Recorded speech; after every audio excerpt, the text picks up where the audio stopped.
మీ మోకాల నొప్పులకు ఎటువంటి సర్జరీ లేకుండా ఎపియాన్ పెయిన్ క్లినిక్ అందిస్తున్న అత్యాధునిక చికిత్స.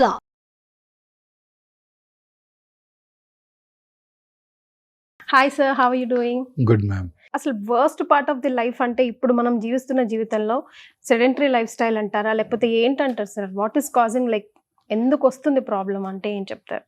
ఇప్పుడు ఫర్టిలిటీ అన్నీ మనం యూజ్ చేసే కెమికల్స్, తినే ఆహారం దగ్గర నుంచి అని చెప్పారు కదా. అన్ని వెజిటబుల్స్ దగ్గర నుంచి మనం తినే ఫ్రూట్స్ మీద ఉండే ఆర్టిఫిషియల్ కలర్స్ అన్ని రకాలుగాను అన్ని కూడా క్యాన్సర్స్కి దారితీస్తున్నాయి మేడం. మరి ఎలా sir? Is there any solution? ఇప్పుడు రష్యా వ్యాక్సిన్ తో వచ్చింది అంటున్నారు, ఇందులో చాలా మిత్స్ కూడా ఉన్నాయి. అసలు రష్యన్ వ్యాక్సిన్ ఎంట్రోమిక్స్ అంటారు madam. It is mRNA vaccine madam. It is వాళ్ళు ఏంటంటే అర్లీ క్లినికల్ ట్రయల్స్ జరిగాయి అంతే, ఇంకా హ్యూమన్స్ లో కూడా phase 1 ట్రయల్స్ మాత్రమే జరిగాయి మేడం. దాని ప్రకారం అది కోలన్ క్యాన్సర్ కి క్యూర్ చేయడానికి అవకాశం ఉంటుందని రష్యన్ సైంటిస్టులు అభిప్రాయపడుతున్నారు. ఇంతవరకు సాలిడ్ డేటా లేదు మనకి దాని మీద. సో ఆ ఇనిషియల్ డేటా మన న్యూస్ లో వచ్చేసరికి చాలా మంది యాంగ్షియస్ గా దానికోసం వెయిట్ చేస్తున్నారు. క్యాన్సర్ బారిన పడేవారి సంఖ్య పెరుగుతోంది. లేట్ స్టేజ్ క్యాన్సర్ పేషెంట్స్ కి ఏదో ఒక చక్కటి ఆశలాగా కనిపించింది ఈ రష్యన్ వ్యాక్సిన్. ఇంతవరకు డేటా లేదండి దాని మీద. సార్ వ్యాక్సిన్స్ ని ఎంతవరకు నమ్మొచ్చు సార్? లేదండి, వ్యాక్సిన్స్ క్యాన్సర్ ని ప్రివెంట్ చేయడానికి ఉపయోగపడతాయి. ఉదాహరణకి హెచ్పివి వ్యాక్సిన్. హెచ్పివి వైరస్ వల్ల గర్భసంచి ముఖద్వార క్యాన్సర్ వస్తుందని సైంటిస్టులు కనుక్కున్నారు. దానికి వ్యాక్సిన్ కనుక్కున్నారు. స్త్రీలందరూ, ముఖ్యంగా పిల్లలందరికీ, ఆడపిల్లలందరికీ కనుక హెచ్పివి వ్యాక్సిన్ చిన్నప్పుడే ఇచ్చినట్టయితే సర్వైకల్ క్యాన్సర్ని రాకుండా చేయవచ్చు. భారతదేశంలో on average about 60,000 to 80,000 new cervical cancer cases కనుగొంటున్నాయి. ఒకప్పుడు ఇది 2 లక్షల దాకా ఉండేది, బాగా తగ్గిపోతుంది ఇప్పుడు. ఇప్పుడు ఈ వ్యాక్సిన్ కూడా వచ్చినట్టయితే మన స్మాల్ పాక్స్ ని, పోలియోని ఎట్లా ఎరాడికేట్ చేసామో దీన్ని కూడా అలా ఎరాడికేట్ చేయగలం మేడం ఈ వ్యాక్సిన్ ద్వారా. ఇప్పుడు మొన్ననే ఫైనాన్స్ మినిస్టర్ అనౌన్స్ చేశారు, లాస్ట్ ఇయర్ బడ్జెట్ లో మన ఆడపిల్లలందరికీ ఫ్రీగా ఇస్తారు. ఇంకా 10 years దాటిన తర్వాత మన పిల్లలందరికీ సజెస్టబుల్ ఖచ్చితంగా ఇవ్వాలండి. వ్యాక్సిన్ ఇవ్వడం ద్వారా మనం గర్భసంచి ముఖద్వార క్యాన్సర్ ని రాకుండా చేసుకోవచ్చు. ఇంకా ఏ క్యాన్సర్ కి మనకు వ్యాక్సిన్ అందుబాటులో లేదు. హెపటైటిస్ బి వైరస్ కూడా వెరీ ఇంపార్టెంట్. మనందరం కూడా తీసుకున్నాం. మీరు చిన్నప్పుడు మీ పిల్లలు మీరు హెపటైటిస్ బి వైరస్ మీకు ఉండింది భాగంగా. నేను ఇంటర్న్షిప్ చేస్తున్నప్పుడు వే బ్యాక్ ఇన్ 1984లో ఈ వ్యాక్సిన్ ఫస్ట్ టైం వచ్చింది. నేను అప్పుడు జిప్మర్లో చదువుతున్నాను. మా అందరికీ కూడా ఇంటర్న్స్గా మా అందరికీ ఆ వ్యాక్సిన్ ఇచ్చారు. తర్వాత 20 yearsకి నేను మొన్న ఈ మధ్య బూస్టర్ కూడా తీసుకున్నాను. తద్వారా మేము హెపటైటిస్ బి ఇన్ఫెక్షన్ రాకుండా చేసుకోవచ్చు. హెపటైటిస్ బి ఇన్ఫెక్షన్ రాకుండా ఉన్నట్టయితే లివర్ క్యాన్సర్ రాకుండా ఉండే అవకాశాలు ఎక్కువగా ఉంటాయి. సార్, ఇన్ని రకాల పేషెంట్స్, ఇన్ని రకాల వ్యాధుల్ని డీల్ చేస్తుంటారు కదా సార్. కొన్నిసార్లు పుస్తకాలకు కూడా అందనివి, మీకు కూడా అందనివి లైక్ దీనివల్ల వచ్చింది, దానివల్ల వచ్చింది, ఇలా వచ్చింది, అసలు మీకు రాకూడదు అనే సిచ్యువేషన్ కోకళ్ళుగా చూస్తారు కదా. చూస్తాం మేడం. అలాంటి వాళ్ళు మరి ఏం చేయాలి సార్ అసలు?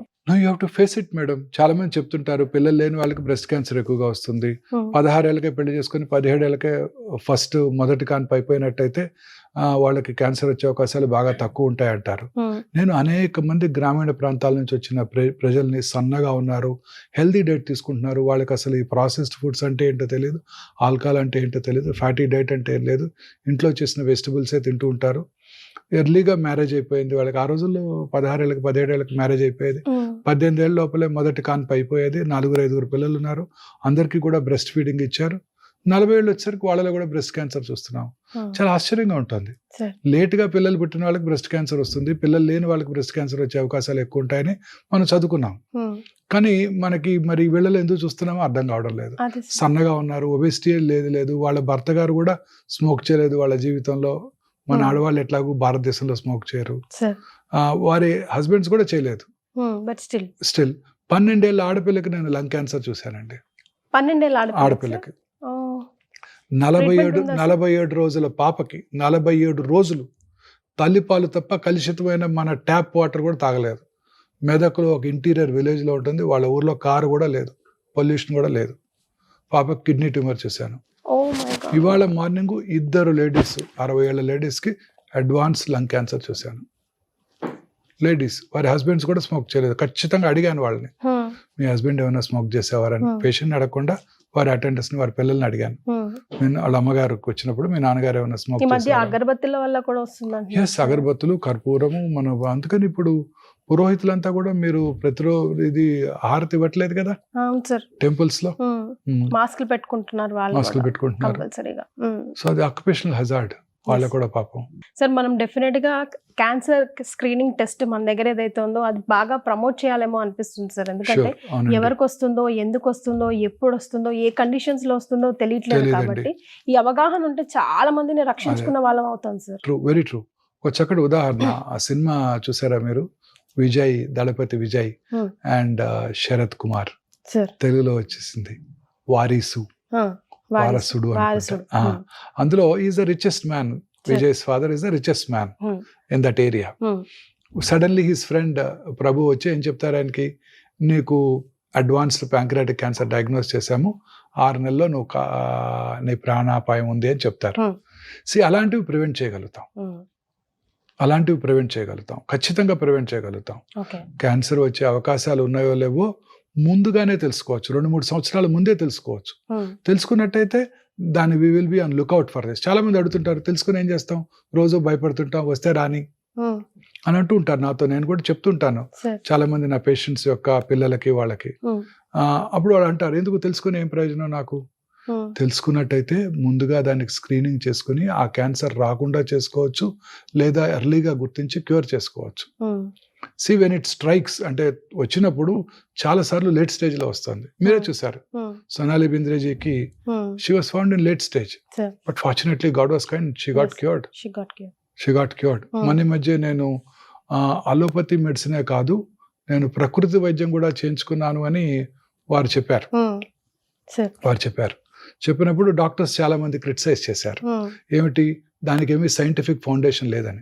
నేను వారితో అంగీకరించడం లేదు. మీరు ఎప్పుడు కూడా యు సపోర్ట్ దువాబిరైనా సబ్ కుచ్ రైనా ట్రై ఎవ్రీథింగ్ అని అంటారు. yes, ప్రకృతి వైద్యంలో నేను ఒకటి మాత్రం గట్టిగా నమ్ముతున్నానండి. ఇన్ని 36 సంవత్సరాలుగా ఈ ఆంకాలజీ పేషెంట్స్ కి వైద్యం చేస్తూ కొన్ని లక్షల మంది పేషెంట్స్ కి వైద్యం చేసినాక నేను నమ్మేది ఏంటంటే, పేషెంట్ కనుక ధైర్యంగా ఉన్నట్టయితే, ఫ్యామిలీ సపోర్ట్ కనుక ఉన్నట్టయితే లేట్ స్టేజ్ క్యాన్సర్ కూడా వైద్యం చేయించుకోకుండా కూడా క్యూర్ అయిపోతుంది. నేను దీన్ని గట్టిగా నమ్ముతున్నాను. ఇదేంటి, అలోపతి డాక్టరు ఇన్ని లక్షల మందికి వైద్యం చేశాక అలోపతి వైద్యం కన్నా మానసిక ధైర్యం మోస్ట్ ఇంపార్టెంట్ అంటారేంటి అని మీరు ఆశ్చర్యంగా చూడవచ్చు. ప్రజలు కూడా నన్ను ఆశ్చర్యంగా, మన వ్యూవర్స్ కూడా అడగవచ్చు. బట్ ఇది నా అనుభవం, నా పర్సనల్ అనుభవం. పేషెంట్స్ ధైర్యంగా ఉన్నప్పుడు మీరు ఒక స్టోరీ కూడా షేర్ చేశారు. నేను చాలా మంది మేడం, చాలా మంది ఎస్ నేను గెలుస్తాను డాక్టర్ గారు ఇదెంత అని నవ్వుతూ నాతో మాట్లాడుతూ, ఎప్పుడు చిరునవ్వుతూ ఉంటూ, నా గురించి మీ ఆరోగ్యం బాగుందా డాక్టర్ గారు అని నాతో ఎంక్వైరీ చేస్తూ ఎంతో ఆనందంగా ఉండే వాళ్ళలో ఆ జబ్బు ఎంత లేట్ స్టేజ్ అయినా తిరిగి రాలేదు. అది నెంబర్ 1 సెక్ట్ ఆఫ్ పీపుల్. రెండోది ఇగ్నోరెంట్ పీపుల్, అంటే వారికి ఏం తెలియదు, మనం ఏం చెప్తే అది బ్లైండ్ గా నమ్మేస్తారు.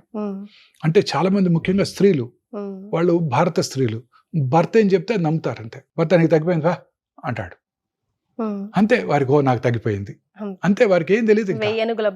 అంతే, వారి భర్త చెప్పారు వారికి, ఎస్ నీకు తగ్గిపోయింది అంతే. డాక్టర్ గారు ఒకవేళ పొరపాటున నన్ను అడుగుతారు, నాకు తగ్గిపోయింది అని అడుగుతారు, నేను చెప్పానుగా నీకు తగ్గిపోయిందని. అమ్మయ్య, ట్రీట్మెంట్ అంతా వారి మీదే డిపెండెంట్, వాళ్ళు భర్త మీద డిపెండెంట్. వాళ్ళు మనం వారితో మాట్లాడుతుంటే వారు నాకు చెప్తారు, మీరు వారికి ఏం చెప్పొద్దని, వారి వైఫ్కి ఏం చెప్పొద్దని వారే చెప్తారు. ధైర్యం చెప్పండి చాలు డాక్టర్ గారు అంటారు. సో వాళ్ళకు కూడా క్యూర్ అయిపోయింది. ఏమిటి triple negative breast cancer, lymph node positive, చివరి స్టేజ్ క్యాన్సర్, ఈమె ఎక్కడ బ్రతుకుద్ది అనుకుంటాం, వారు కూడా ఇదైపోతారు. అలా ధైర్యంగా ఉన్న వాళ్ళకి ఖచ్చితంగా గెలుస్తారు మేడం. ట్రీట్మెంట్స్ లో ఎలాంటి మార్పులు వచ్చాయి సార్? ఇప్పుడంతా కూడా ఫ్యూచర్ అంతా కూడాను ఆర్టిఫిషియల్ ఇంటెలిజెన్స్. ఇప్పుడు పెథాలజీ ఉందనుకోండి, ఫర్ ఎగ్జాంపుల్ డయాగ్నోసిస్ లో ఇప్పుడంతా లిక్విడ్ బయాప్సీ అందుబాటులోకి వచ్చింది. మనము అదే క్యాన్సర్ ని ముందుగా ఇందాకే డిస్కస్ చేసాం, ప్రివెంటివ్ క్యాన్సర్ స్క్రీనింగ్.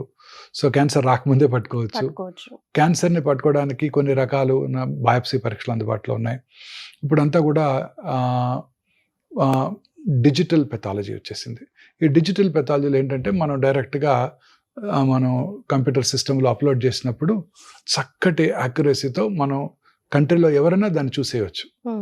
మనం అది ఆ డిజిటల్ కోడ్ కనుక షేర్ చేసుకున్నట్టయితే ఐడి, భారతదేశంలో ఏ పెథాలజిస్ట్ అయినా చూసేయచ్చు మన దగ్గర. వాళ్ళ ఓన్ సిస్టమ్ లో చూసేయగలుగుతారు. ఓకే. మైక్రోస్కోప్ కింద ఓ ఆ వావ్. పిక్చర్ వాళ్ళ పిక్చర్ లో వచ్చేస్తుంది. సో తద్వారా చక్కగా మనం ఇతరుల ఒపీనియన్ తీసుకోగలుగుతున్నాం ఈజీగా కొన్ని కాంప్లికేటెడ్ కేసెస్ లో. Sure. సో అందరు ఒపీనియన్ తీసుకొని మన పెథాలజీ రిపోర్ట్ బాంబేలో కూర్చొని మన సీనియర్ మోస్ట్ పెథాలజీకి డిజిటల్ ఐడి పంపితే వారి సిస్టమ్ లో చూసి చెప్పేస్తున్నారు. మన మైక్రోస్కోప్ లో చేసిన స్లైడ్స్ బ్లాక్స్ అవసరం లేదు, ఇప్పుడు అవసరం లేదు. అందులోనే చెప్పేస్తున్నారు. రకరకాల ఇమ్యూనోహిస్టోకెమిస్ట్రీ, సైటోజెనెటిక్స్, మాలిక్యులర్ ఆంకాలజీ అందుబాటులోకి వచ్చింది. Sure. ఈ ఇమ్యూనోహిస్టోకెమిస్ట్రీ వల్ల కరెక్ట్ ట్యూమర్ టైప్ ఏంటో తెలుసుకోగలుగుతున్నాము. కరెక్ట్ ట్యూమర్ టైప్ తెలుసుకుంటే అది దేనికి లొంగుతుందో కూడా తెలుసుకోగలుగుతున్నాం. Very important. Sure. ఈ molecular oncology has revolutionised cancer treatment.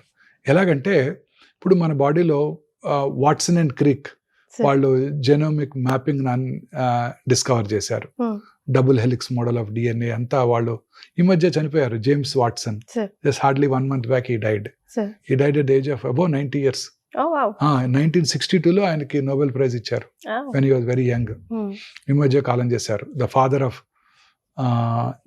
Jeans Genes. genomic mapping. Wow. He was the man who unveiled in human genome Sure. Project కి. So ఇప్పుడు మన బాడీలో ఉన్న about 22,000 proton coding jeans, equally good number of non proton coding jeans ఉన్నాయి. ఈ jeans లో సైంటిస్టులు identify చేసింది ఏంటంటే ఒక 500 to 600 ఆంకోజీన్స్, అంటే క్యాన్సర్ కారక జన్యువులను ఐడెంటిఫై చేశారు. Sure.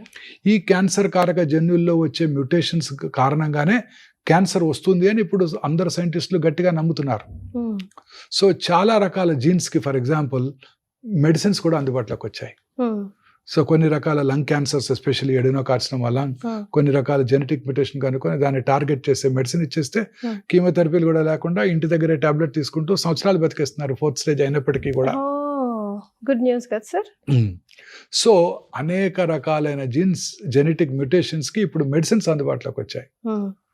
తద్వారా మనము కరెక్ట్గా ట్రీట్మెంట్ని ప్రిసైజ్గా టార్గెటెడ్ థెరపీని మనం ఇవ్వగలుగుతున్నాం. తద్వారా సైడ్ ఎఫెక్ట్స్ లేకుండా ట్రీట్మెంట్ ఇస్తున్నాం. ఇది నెంబర్ 1. ఈ మాలిక్యులర్ ఆంకాలజీ ప్రొఫైలింగ్ వలన ఇది మనకి ఈజీ అయిపోయింది. ఇంకా ల్యాబొరేటరీ మెడిసిన్లో ఇప్పుడు ఆంకోనామిక్స్ అనే టెస్ట్ అందుబాటులోకి వచ్చింది. ఇప్పుడు ఉదాహరణకి ఆడవాళ్ళలో, మన స్త్రీలలో, ఎస్పెషల్లీ పెళ్ళైన స్త్రీలలో యూరినరీ ట్రాక్ ఇన్ఫెక్షన్స్ చాలా కామన్గా ఉంటాయి. ఏం చేస్తారు వాళ్ళంతా కూడా డాక్టర్ దగ్గర కూడా వెళ్ళట్లేదు, యూరిన్ తీసుకెళ్లి కల్చర్కి ఇచ్చేసి ఏ యాంటీబయాటిక్ లొంగుతుందో తెలుసుకొని అప్పుడు డాక్టర్ చూపించి యాంటీబయాటిక్స్ రాయించుకుంటున్నారు. Very well said sir. Thank you so much. Thank you madam. నమస్తే.